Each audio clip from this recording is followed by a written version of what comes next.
Good morning and welcome to this month's OakCrest Insight. For those of you who haven't watched this before, my name is Ryan Niedertz and I am president here at OakCrest Capital. I can't believe it's already October here in 2018. So with only 3 months left in 2018, I wanted to spend today's episode to talk about items to think about before 2019 gets here, because it will be here before we know it. The end of the year is often a stressful time in general, but spending a few hours over the next few months thinking about a few of these items can set yourself up for a financially successful 2019.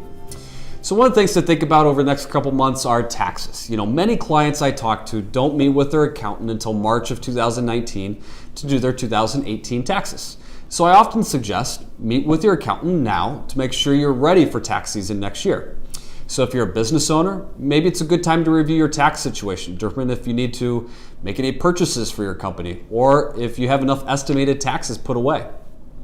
For individuals, the new tax law this year lowered tax rates, doubled the standard deduction, placed caps on mortgage interest and state and local tax deductions, and suspended personal exemptions. The higher standard deduction may mean the end of itemizing deductions for charitable deductions, home mortgage interest, and many other things for individuals. So given these massive changes, I think it's important to determine before the end of the year whether you will likely itemize or to take the standard deduction, as this will have a major impact on any tax planning. So maybe moves you made in the past were to help itemize, but if you do those now, you might not be able to take advantage of those.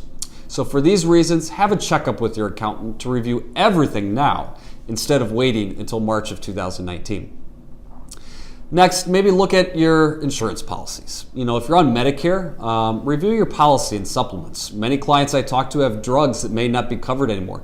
So meet with your Medicare broker or agent. Verify the plan is still right for you in case the plan has any changes going into 2019. The annual election period or enrollment for Medicare runs each year from October 15th to December 7th. If you're on health insurance through your employer, this time of the year is also time to make changes to this. Review if there are any changes you need to make by going to a higher or lower deductible, or maybe moving to an HSA plan. Also, use your medical insurance and dental before the end of the year, because starting over in 2019, your deductible starts all over again. Also, maybe review to make sure, do you want to stay on your insurance or maybe move to your spouse's insurance? When you look at your car and home insurance, it's this time of the year that I always recommend to look at your insurance premiums. Take a look at your deductibles, liability limits. It's a good exercise to take once a year with your agent just to review everything to make sure you're saving everything you can. Now, when it comes to your investments, for those of you who've turned 70 and a half this year or older, make sure you take your required minimum distribution before the end of the year to avoid any penalties from your retirement accounts. Also, review your investment allocation and risk tolerance. As the market has increased over the last few years, keep in line with your risk tolerance. Estate planning. If you've been putting off getting that trust done here in 2018, or for many clients I talk to maybe for 2, 4, 5 years, now might be a good time to finalize this before the end of 2018.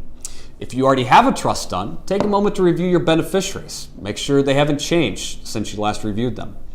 And with the holidays coming up this time of the year, sit down with family.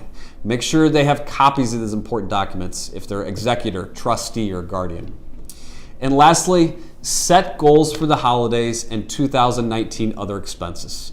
Many of us, we spend a lot during the holidays, so set a goal with you and your spouse. Also, from a savings goal standpoint, if you came into 2018 with a goal of a certain percentage or maybe amount you wanted to save for retirement, review where you are with this goal and start setting goals for 2019. Start planning for the goals you weren't able to accomplish in 2018. Maybe it's contribute more to your 401k next year. Or maybe it's start planning for that next dream vacation you want to save for in 2019. The most important item is to plan ahead. As you review all of these items, pick a couple that you want to focus on yourself. I hope this was helpful in planning for the end of 2018 financially over the next couple months, and we look forward to seeing you next time on OakCrest Insight.